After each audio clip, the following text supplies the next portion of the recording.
Hey everyone, welcome to the Roto Grinders Morning Grind podcast. I'm your host, Stevie TPFL. It's September. It's the 23rd of September. It's 2016. We have 14 baseball games to talk about tonight. Not going to talk about the Cubs and the Cardinals. They do that Cubby thing, and they're playing at like 1 or 2 o'clock in the afternoon. So kind of skip over that game. Nobody has it on the slate. So just going to talk about the 14 games here on the main slate tonight.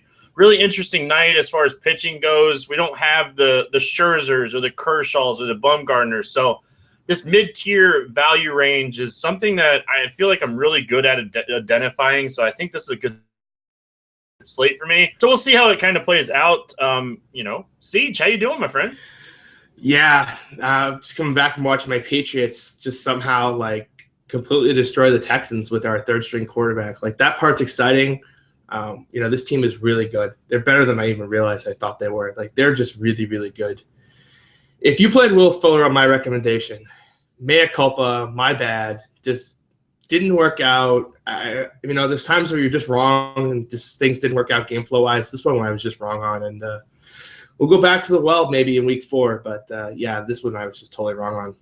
So, but the one thing that I do want to point out, like you mentioned Will Fuller on the football show that we did yesterday. If you guys haven't checked out the podcast, it's a game-by-game breakdown for Sunday, so make sure you guys check that out.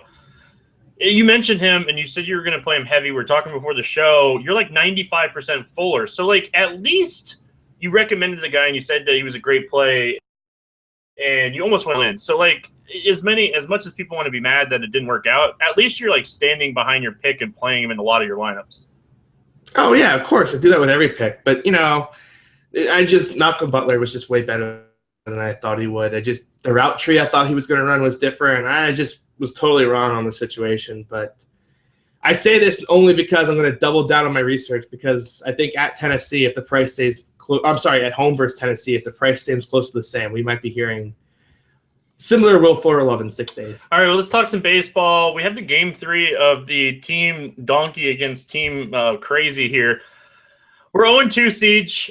We need a bounce-back game here on the slate. I like the fact that you're wearing the Notre Dame green today. It's going to represent a win for us. We're going to turn this 1-2 and, go into Monday, only a game back. Yeah, they're going to be worried over the course of the weekend. So I think making them think a couple days about it is good. Really should be 1-1. We ran pretty bad there at the end, but that's all right. Steph Curry sometimes gets hot, and we're going to come out and show what winners are made of here in the next couple of days. All right, let's move on to the games. Arizona, Baltimore, Shelby Miller, Giovanni Gallardo. We were heavy on Baltimore in that last game against these guys. Man, they get Shelby Miller in this game in Camden Yards. It has to be a spot you're interested in. Yeah, I can't imagine how – I guess I would have said that 2 days ago, but this game feels right for the shootout. And I know Chris Davis let us down 2 days ago, but he's an elite option against Shelby Miller here. Yeah, when you mentioned that, like Chris Davis has a 42.5% hard contact rate against right-handed pitching this season. Miller has a 39.6% hard contact rate against left-handed hitting this season. So you're telling me that there's a 40% chance of hard contact here? That's pretty good for us. There's a lot of good first baseman options. It's not fantasy draft where we could just play them all, but he's certainly right there at the top. Yeah, and you kind of get him at a discount, right? Like looking at all the other options, pretty much on every site, Chris Davis a little cheap here. Yeah, he definitely is a little cheap. The Red Sox are kind of just like a one-man wrecking ball right now. They're just going through the league and just making sure that it's clear the AL East is their division, but this game has a 10 total, and Baltimore is a big favorite here, so I'm all for getting some exposure here. All right, neither pitcher, obviously. We'll talk about Baltimore. We kind of already started with Chris Davis. Machado a little cold right now. Is this a spot that he could get right? What's your thoughts on Machado, Trumbo, Andrew Jones, Pedro Alvarez here? I really think I want to attack the lefties, so I would be probably more willing to attack a guy like Pedro Alvarez or even a Kim. I think the lefties are where I really want to go against Shelby Miller, who just really can't get a single lefty out. No, I definitely agree, and I feel like Machado's going to have some ownership today. Hopefully he stays cold here. Not like Shelby Miller's bad against right-handed or really good against righties, but hopefully Machado just continues to stay cold. I don't really want the ownership of Machado here. Yeah, I don't think that's really a great play. There's some other good shortstops on the board that I like a lot more than Machado, and you're not getting much of a discount with him as maybe you are with some of the other guys. Gene Segura, Paul Goldschmidt, Yasmani Tomas. This lineup has some upside too. Absolutely. You can play any Diamondbacks. They add the DH, which is always a boost for the lineup. So I'm kind of curious to see what they kind of roll out here, but I suspect that they'll throw Haniger in the DH spot, or maybe they'll give Goldie the day off and play Haniger at first, which is a boost for that Arizona lineup. So they're definitely all in play. Oh my gosh, please let Peter O'Brien be in the lineup. I don't think we'll get that lucky. I think they really want to see what they got with Haniger. I think he's the guy we're going to see, and he's overpriced. Yeah, I don't mind him on FanDuel at 2,400, depending on where he hits. But 2,400, I'll play him anywhere. I don't care where he bats at 2,400, but he's 4K on DraftKings, like 8K on Fantasy Draft. Nah. Yasmani Tomas still way underpriced on FanDuel, 2,700. Just continue to load him up. I know you get hot or cold Tomas, but at this price, the guy has 29 home runs this season. Massive upside for 2,700. I really like the whole Arizona stack on FanDuel. I think that's where I would play it. All right, let's move on. Washington at Pittsburgh, Gio Gonzalez, Jameson Taillon. I don't like either one of these pitchers. No, and I suspect Gio Gonzalez is going to get some love here. I know it's a right-handed heavy Pittsburgh team, but people are going to be like, oh, the bats aren't that good. Well, Gio's underpriced. When the DK algorithm underprices someone, I just take a note, and I just stack the other team. So for me, no interest in Gio, no interest in Taillon, and I think the Nationals are the sneaky stack of the day here. Not the greatest ballpark in the world here, but still a ballpark that we can attack. Gio Gonzalez, 34% hard contact rate to righties. Going to see a lot of righties in this lineup. We'll see Josh Bell get a day off here. We'll see maybe David Freese. I know we don't love Freese, but he is an upgrade from Bell when we're looking at a left-handed pitcher on the hill. So Kong, Freese, Jordy Mercer, Marte back in the lineup yesterday. McCutchen left the game. Sean Rodriguez. Yeah. We can keep going. You want to pay attention to McCutchen. He left that game early yesterday. Yeah, he did. And Sean Rodriguez is as hot as you can get in baseball, but there's no chance of paying $4,300 for him on DraftKings. As much as he's hit, 6 home runs in 9 days, $4,300 for Sean Rodriguez, you just can't do. Holy crap! I didn't realize Sean Rodriguez was that hot, and he's priced at $3,500 on FanDuel. You want a 2% owned guy? There you go. Yeah, absolutely. Even if on DraftKings 1%, you kill shortstop with a guy who's hot. I mean, it's not the most optimal play, but I mean, he's hot and he gets a lefty that's home run prone. All right, tell me how much you love Trey Turner. I don't love him as much as I did the other day. He did hit a home run in that game when people were laughing at you. Just saying. Of course. I mean, it was just a reverse blitz guy against Trey Turner. Like, what did people expect was going to happen? Like, Trey Turner against Kohler, like, that was a great spot. But the price is still a little too high, I think, here against Taillon. I can't really pay that price in cash games, even if I wanted to, which was the case 2 days ago, but I still really couldn't do it. Daniel Murphy, banged up, but he's pinch hitting back-to-back games. I wouldn't be shocked if he's in the lineup here. I said that 2 days in a row now, but if he's in the lineup, of course, I would have interest. Anything else you like here? Not from the Washington side. I mean, I do want to echo the Pittsburgh side. I don't even mind Francisco Cervelli if you're looking for a punt catcher, 3,200. He has more power than 0 home runs. So I just don't – I think he's got a little more upside than maybe the stat line indicates at that kind of punt price. And just another note, Sterling Marte left Thursday's game again with back tightness. I wouldn't be shocked if he sits again. I just seen that news. Maybe they'll play Adam Frazier against the lefty. I hope not. I don't know what else they're going to do. Well, Rodriguez can play the outfield. Okay, someone else to play the infield. You need Mercer and somebody else, right? Yeah, we might see him. I just don't know who they have called up. That's the thing, too. With September I'm sure there's some random guy they could throw in there, but I don't see anybody in the – maybe they'll play Pedro Florman. Well, they could play – I wonder if Jason Rogers is on the active roster. They could play him at second base. I think he's called up. Yeah, he's called up. He's there. They could do that. He's not the greater. I heard that he has a pretty good glove, though. Yeah. But I think we can move on, though, for DFS purposes. We can. We're going to move on to Toronto, where the Yankees are visiting Francisco Liriano, Brian Mitchell. No. Gary Sanchez. I don't care that he's 5,100. Please just let me play him. Gary Sanchez is in a great spot. I will give you that. He's good at baseball. Like He's really good at baseball. I busted this guy's balls more than anybody else in the industry, and I've just accepted the fact that this guy has massive power. It is cold for a little bit. I was just not going to miss the next hot streak, and it's been a really fun ride the last week. Outside of Sanchez, though, Laureano is definitely a guy we can pick on, but where? Billy Butler against the lefty? No. He's good against lefties, I swear. No. I'm not taking up a first base spot for Butler. But on Fantasy Draft, you can play multiple first basemen. No. But he's really good against lefties. No. Fair enough. Yeah, I'm trying to help you save money here. That's what I'm trying to do. I understand that, but I feel like I just move on before I say something even more incriminating. What about Solano if he's in the lineup? No! You making fun of me for Billy Butler and then you want to play Devin Solano? He's really cheap.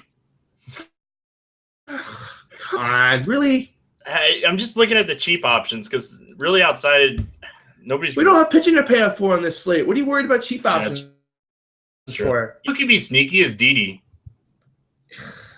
Come on. And see, he makes fun of me for Butler, and then he recommends Donovan Solano and Didi. I think the listeners know who's on the right side here. Yeah, me.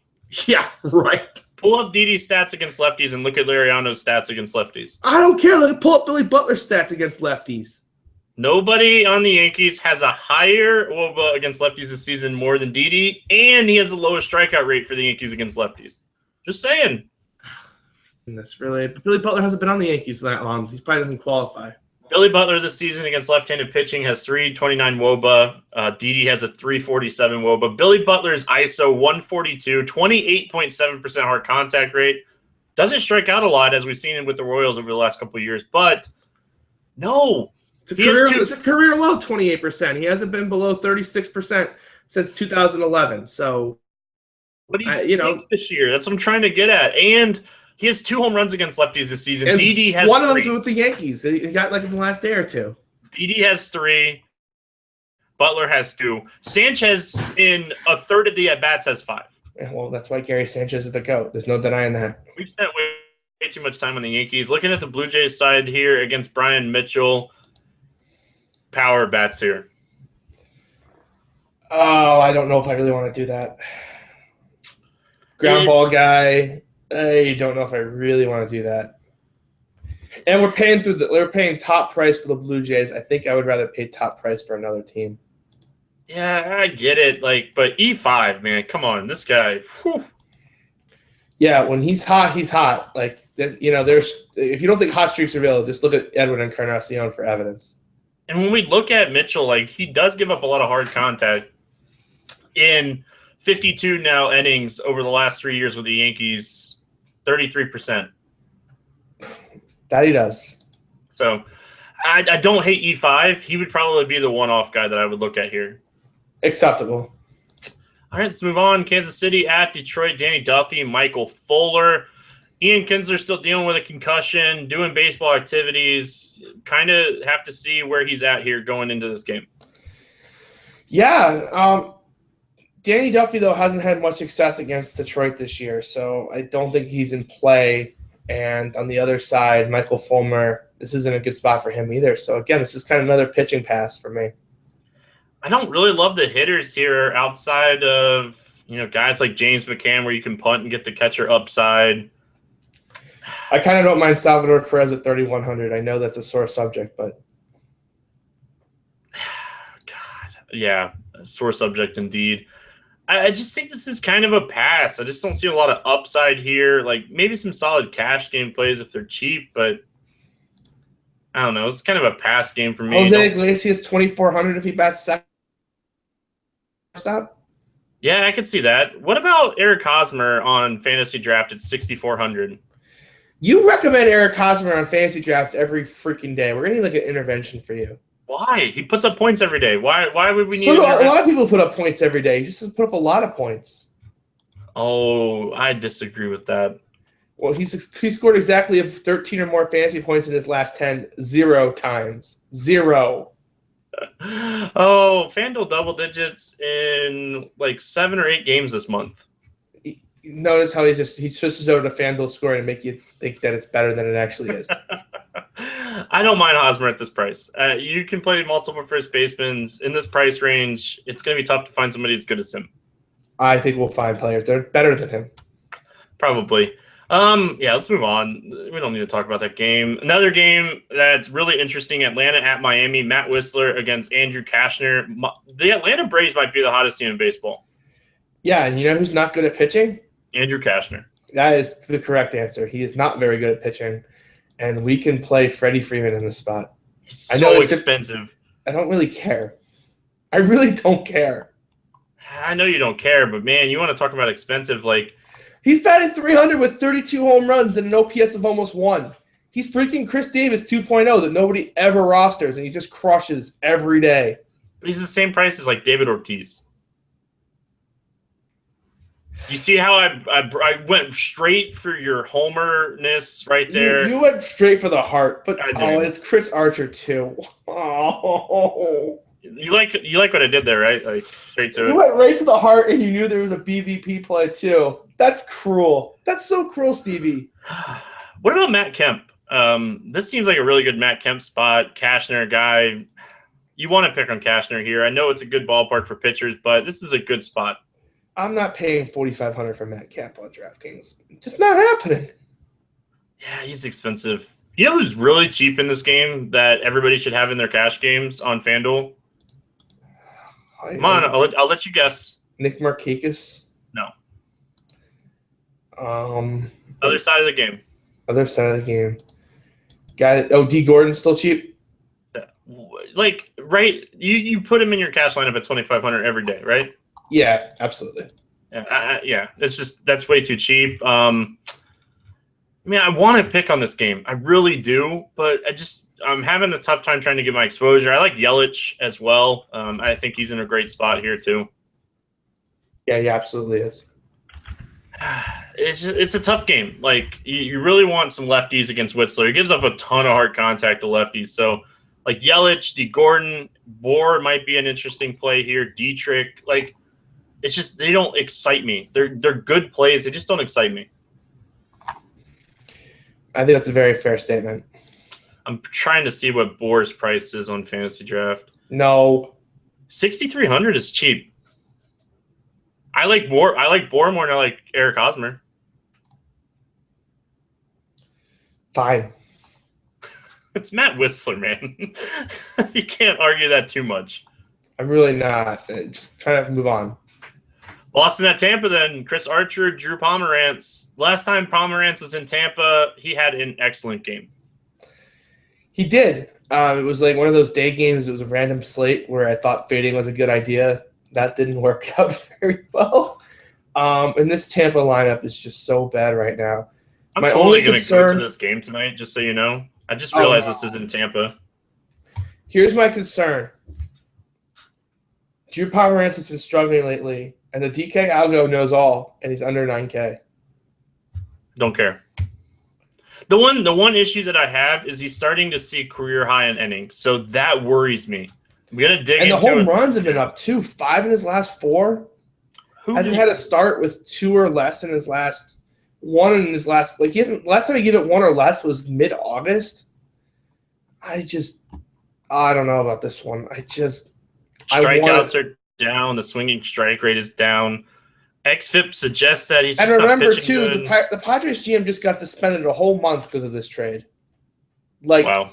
We don't know what exactly is going on with Drew Pomerantz's arm because the Red Sox are mad they didn't get compensation.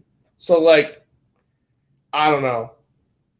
The one thing that kind of stands out to me here is the Baltimore game and the Yankees game. Both those games had BABIPs over 400. Yeah, but I'm looking at velocity real quick. There's just so many external factors that scare me in this spot. We have some other mid-tier pitchers that you could use today, so I don't necessarily hate not playing him. I'm not seeing anything on the velocity. Like, I'll probably have a couple tournament teams. I can't play him in cash games today. I think I'm going to have to go back and watch the Drew Pomeranz start because I have a feeling we're going to have a conversation around 4:30 or 5 o'clock where we start saying, should we be playing Drew Pomeranz in cash? I'm going to have to go watch that start to make a real determination on that. Yeah. I'm looking into the stats. The one thing that worries me a little bit is strikeouts are down, but he hasn't pitched deep into games either. Yeah, I remember he got squeezed once too, and there's a lot of concerning things going into the start for Pomeranz. Yeah, I think this is just a fade. As much as I kind of want to play him, I just think all these factors are just like enough that I'm just going to pass. If you're running 10 plus teams, do you start plugging in a Pomeranz or two? I think if you're running 10 teams, I think I have 2 Pomeranz teams on fantasy draft. I definitely don't have 2. I do, man. It's just he fits. He makes stuff fit so easy too. I think I would take the guy right below him. We'll get to here in a minute. All right, bats in this game. David Ortiz against Chris Archer, BVP play of the day. And move on, right? Yeah, I'll never just say you can move on without mentioning Mookie Betts. This isn't a good ballpark for him. I tried to just move on. You didn't want to move on, but it's Mookie. He's going to be the AL MVP. It's time we start treating him as such. Yeah, but he's so expensive. Oh, I know. We can't play him, but I'm just saying. Always a threat to get on base and steal, too. So that's another reason that you like Mookie here. And he's got good BVP, actually. The Red Sox in general have good BVP against Chris Archer. Contrarian tournament stack for me. If you're worried about Pomeranz here, do you look at Forsythe? Do you look at Longoria? Do you look at these right-handed power bats? I don't know. I just you can't tell me not to play Pomeranz and then not want to target some of the power bats against him. We're worried about the home runs, and that's why you're playing Forsythe and Longoria. Yeah, I see your point. He's always given up a lot of home runs, by the way. Like a home run in each of 9 of his last 10 starts, at least one. So like that happens. Yeah, that's a fair point. I'm trying to see. I mentioned BVP a lot, but I wanted to see how the Red Sox do with average exit velocity against him. But for some reason, can't pull it up.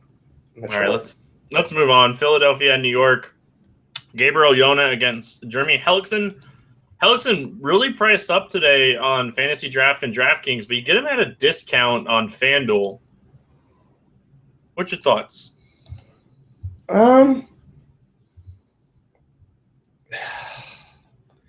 You make these questions so hard, Stevie. Can't you give me easy ones? Like, it's not my job, man. My job is to get the hard-hitting questions. I don't know if I can pull the trigger. What about you?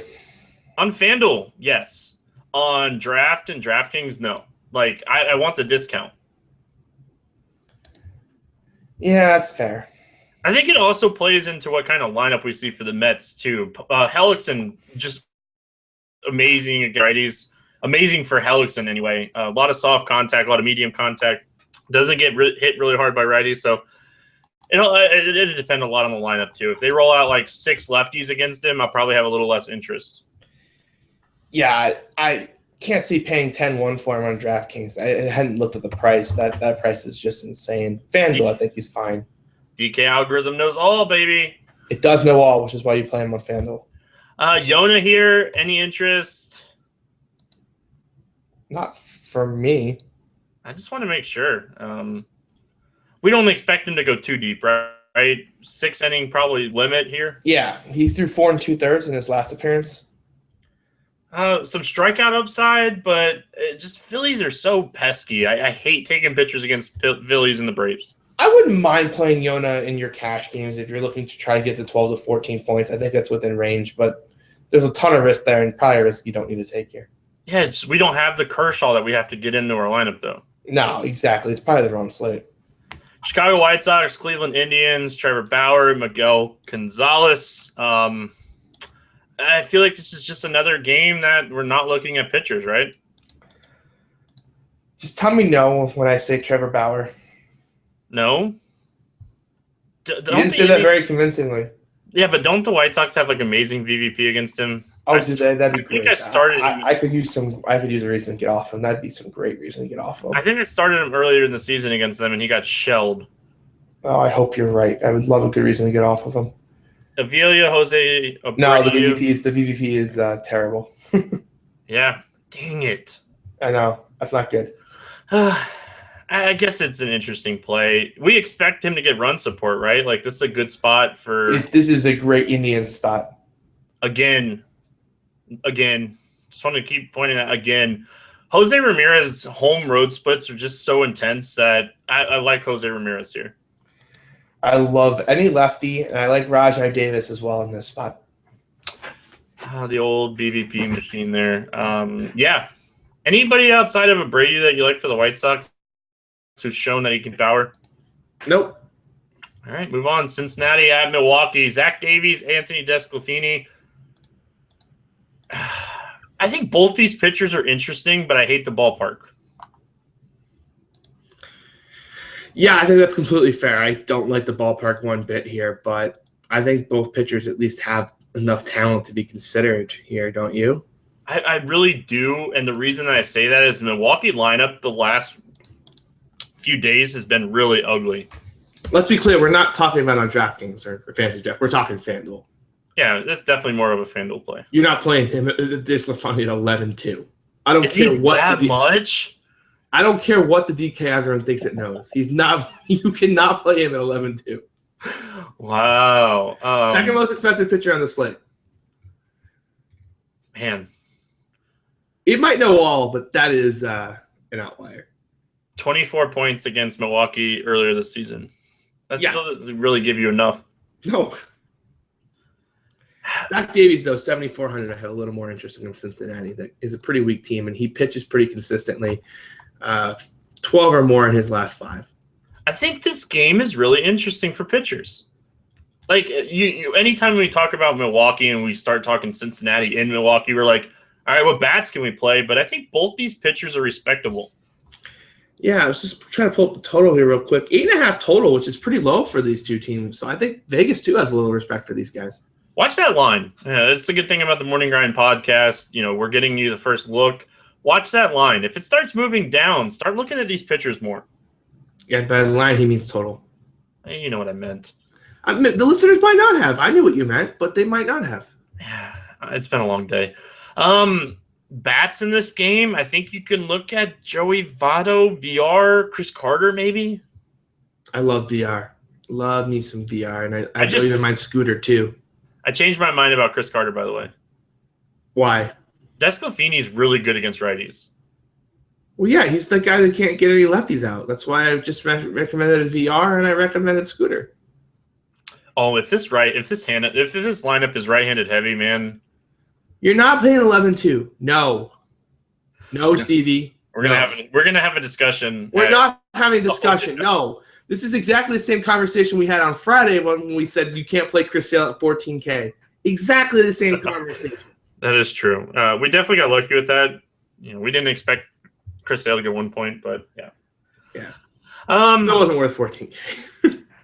A couple lefties in this game. You know, it's still 8.5 total. Like, there's still going to be runs scored, but kind of stay away from the righties. Both these pitchers really solid against right-handed bats.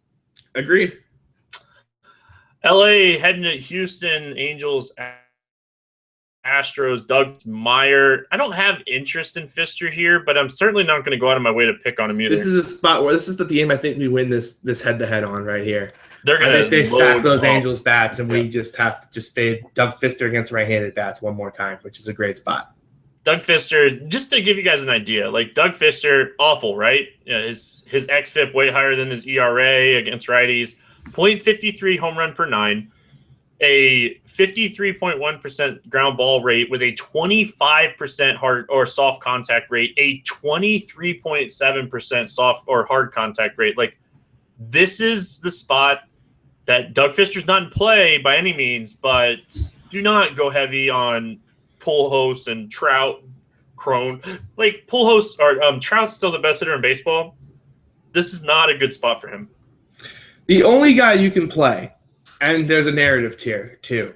You got Cole Calhoun, 7,200 on fantasy draft, and he's got the newborn child narrative in his favor. Is he going to be back? Do we know if he'll be back? It looked like they sounded like he could have even pinch hit tonight, potentially. Okay. So it looks like that he'll be back Friday. Yeah, he's back with the team. So, yeah, he'll be back in the lineup. And so, narrative, Fister start as bad against lefties, cheap price. That one I can get behind, but that's about it. I think we'll actually look at Cole Calhoun and cash. That's why I brought up the narrative. Alex Meyer, though, on the other side of this game, Houston could be interesting here. I hate these former top prospects that come up and they struggle, and you're saying, oh, they're terrible. And then they throw that one good game. And they threw it against Toronto, who's a right-handed heavy team. You get another right-handed heavy team here. I don't know. This is the spot where you just don't know. Was that game a fluke, or is he just finally figured it out? Because the guy has talent. These are always the tough spots for me. He definitely has talent. He's shown some really solid strikeout numbers in the minors, since the Twins moved him up into AAA in 2014. So, I don't know. I hate thinking, he just all of a sudden, certainly got right. The thing is, we're not getting the discount on the Houston bats that we've been getting for, the past week. So that worries me. Yeah, it's just, and the Astros strike out a ton. So I'm not saying play Meyer, but it's also just a home run or bust type team, and you're not getting a discount. I think you got to fade, and it's not pretty to do so. Let me give you a little scenario, maybe a GPP thought here.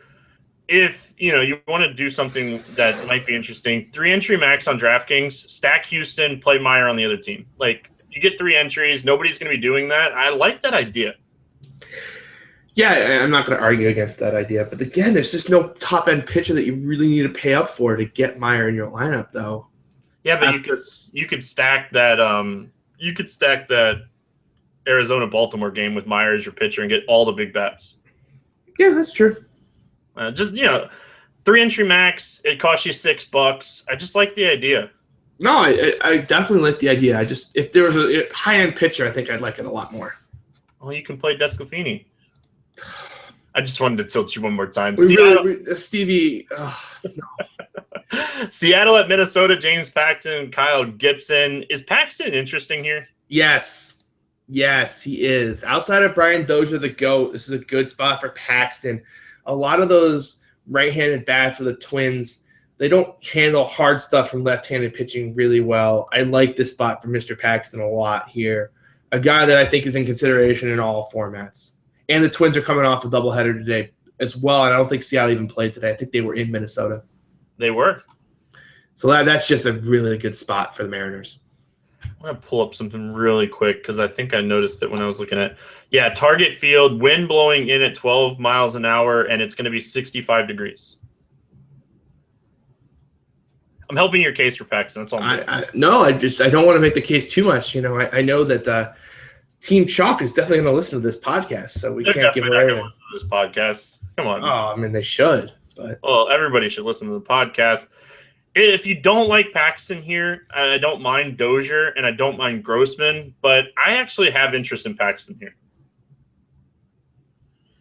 I love him. I don't think I'm kind of I'm with you. Kyle Gibson, no. No, of course not. But where are we really picking on him? Martin is one of my favorite one-offs.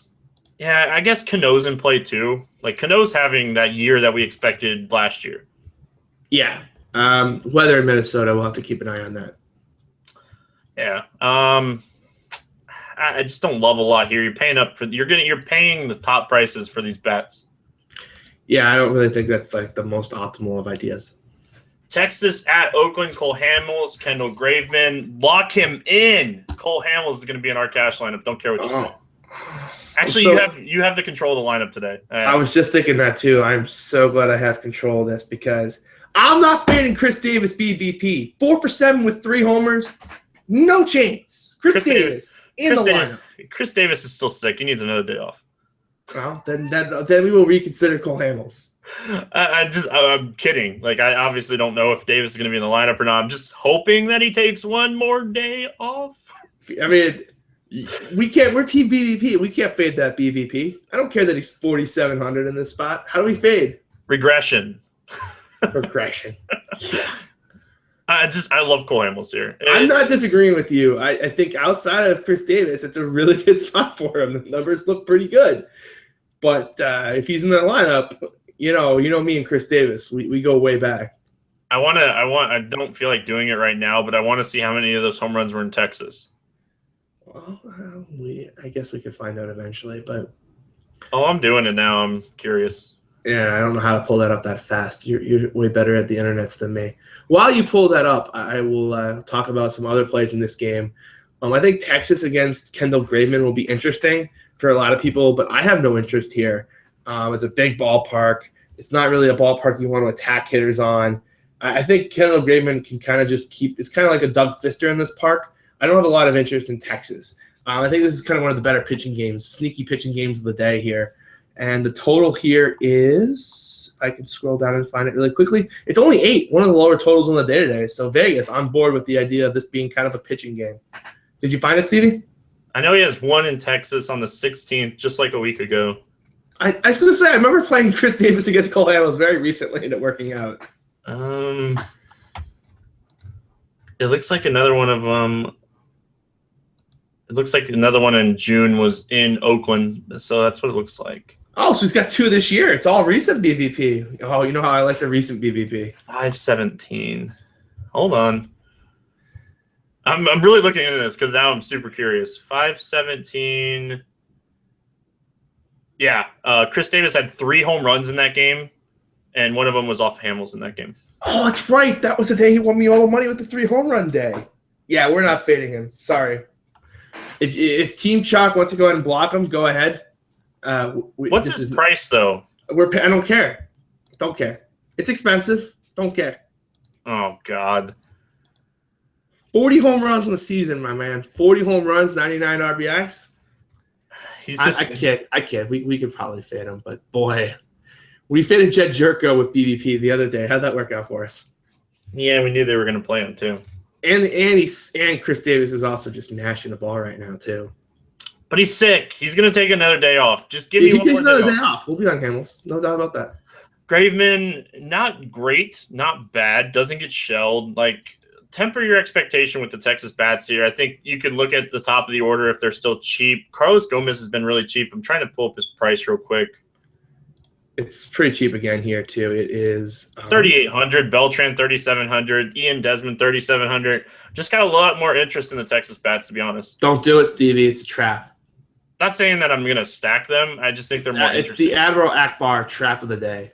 The DK Aldo knows all. It probably is just because Graveman doesn't get shelled. No, and it's a big ballpark. It's a perfect spot for him. If this game were in Texas, completely different story. We can move on, right? We spent enough time on Texas, Oakland. I think we did, and I think we really identified what the key matchup of the game is too. Yep, Cole Hamels. Colorado at Los Angeles taking on the Dodgers. Scott Kazmir, John Gray. Kazmir coming off the DL. We love picking on pitchers coming off the DL. The problem is it's Colorado against the lefty. And it's in LA, and we're getting no discount whatsoever.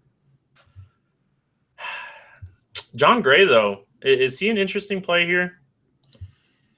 You're the Dodgers expert, so you tell me. I don't want to play Gray here. I really don't. But Gray's actually been better against lefties this season. Really high strikeout rate against lefties. We're going to see it. Are you concerned about the 9-inning 16K game he's coming off of?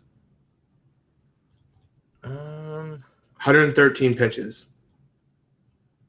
It looks like they gave him an extra day. He's on 6 days instead of 5. Not too concerned about that. I'm more concerned that, like, at the beginning of the season, he was so good on the road. And, like, as the season has progressed, like, his numbers have decreased on the road. So that worries me. And it's not it's the concerning numbers. It's the walks are going up on the road. Those are the concerning numbers, right? Yeah, absolutely. I would agree with that. Like, his last start on the road was at San Diego, and he got shelled. I remember. That was the weekend of the RG party. I had 100% John Gray. I will say he just dominated the Dodgers in Coors Field. Yeah, I can't believe I missed the game 7 days later after I had just been all in on him. I don't know what I was doing that day. So he's dominated the Dodgers 2 out of 3 games at home this season, and the one game in LA he got hit pretty hard. Yeah, the price we're paying the top end price for John Gray, so I don't know if we really want to go there, but he's firmly in play. Bats in this game, like Steven Cardullo, 2,300 if he starts against Casimir. Yeah, I could see that. DJ LeMahieu, like we need to talk about DJ LeMahieu. This guy's hitting 351 this season. That's great. We're not playing at 4,800. We're not playing him on 4,800, but on FanDuel at 3,400. If you don't want to take the chalk and D Gordon, I think LeMahieu is a good option here. Fair enough. Corey Seager always in play. It's that time of the season where we just have to realize this is Corey Seager's world and we're living in it. Fair enough. Rookie of the year, right?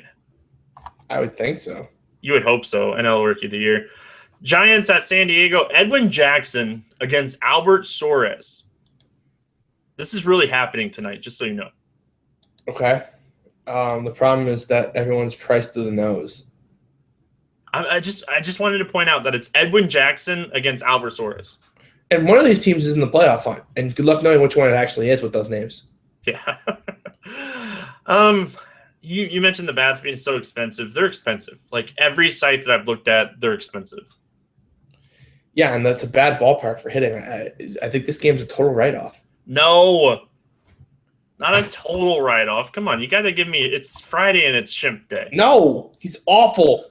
Unless he hit a awful. home run since we started this podcast to get me into the money, he's awful and he's not entering our team. Ryan Schimpf is good at baseball. He's an awful last week and a half. Anybody that makes a lot of hard contact like Schimpf is in play. All right, tell you what, Schimpf's at the plate right now. If he homers, we'll play him. Oh, no, we're not doing that. We got to look at the slate more. Yeah, this game, if you're winning a tournament going into this game, there's a good chance that you're going to be fine. I completely agree with that sentiment. All right, let's play some home run derby. That's what everybody comes in the podcast wanting to hear. And I'm going to be nice and let you have leadoff again. Oh, man, you're just way too nice. The problem is I don't know the standings. Like, I don't know if this is like a sympathy or not. No, I'm probably getting crushed. David Ortiz, I'm playing him against Archer, BVP. Oh, do I take your other BVP play?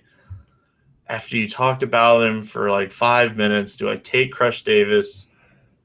Wow, Ship should have just struck out, too. That was like the most obvious strike of the entire world. If there's any justice, he should homer here. I'm going to take Chris Davis with a C.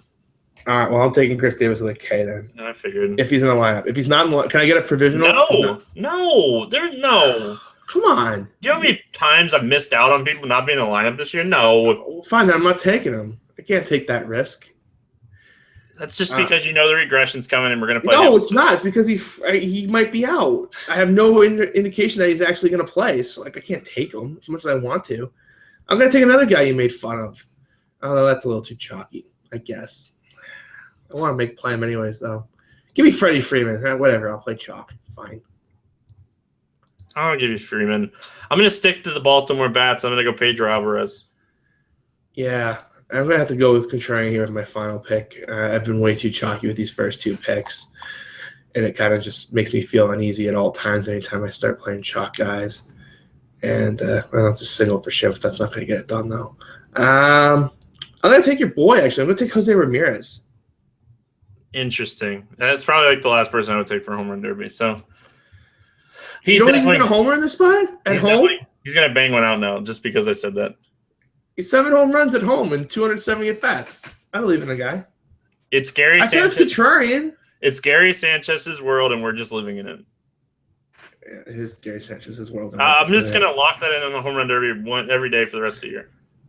Now watch Gary Sanchez go look on a 2 weeks. Yep, bro. We can blame. We know who to blame if Gary Sanchez stops hitting home runs. Yeah, probably. He made me a good amount of money to double dong the other night. Yeah, we should have played him too. Probably the salary cap. We don't need to play with the salary cap. At the end of the day, if you had to pick one pitcher to pick up a win, doesn't have to score the most fantasy points. Who do you have? Who are you excluding? Nobody. Nobody's over 10K today. Anthony DeSclafani. Yes. Look at that. We're playing him. It's going to happen. I'm going to talk. We're not playing him at 11-2. We're not doing that, Steve. Every 30 minutes on the 30 minutes, I'm going to text you and say DeSclafani. That's all the text is going to say all day tomorrow. That's fine. You actually do it 30 minutes on the hour religiously. I will play him. All right. Well, I'm traveling tomorrow, so that's not going to happen. The guy that I have today to win is Cole Hamels. It's not close. Cole Hamels is going to win. Like, I'm trying to pull up the line real quick. I want to see. I bet you he's like 250. Nope. He's like minus 130. Oh, my God. Please say that's true. It's minus 145. Oh, yeah. Oh, yes. I'm telling you, man, it's a trap. No. This is the Admiral Akbar trap of the day. I'm guessing you just looked at it. Who do you think is the biggest favorite on the board? I don't know, actually. I haven't looked at. I just know that he's minus 150. I looked earlier. Try to guess. On the board. God, there's so many toss-ups. You wouldn't ask this if it wasn't crazy, too. It's crazy. It's yeah. Trevor Bauer? Bauer is 153. Not the biggest favorite. Doug Fister, our boy? Doug Fister's a minus 165, second biggest favorite on the board today. Please play the Angels against us. Please, please, please, please. I don't even know who it could be, unless it's just something absurd like Giovanni Gallardo or some nonsense like that. Francisco Loriano, minus 170. Oh, goodness sake. And that's going to wrap up the Friday edition of the Morning Grind podcast. I hope you guys have a great weekend in the NFL. Me and Siege going to bounce back tonight in our head-to-head challenge with Team Donkey, Cardi, and Dean. Good luck in your contest this weekend. Good luck in your contest tonight playing some baseball, and we'll see you again on Monday.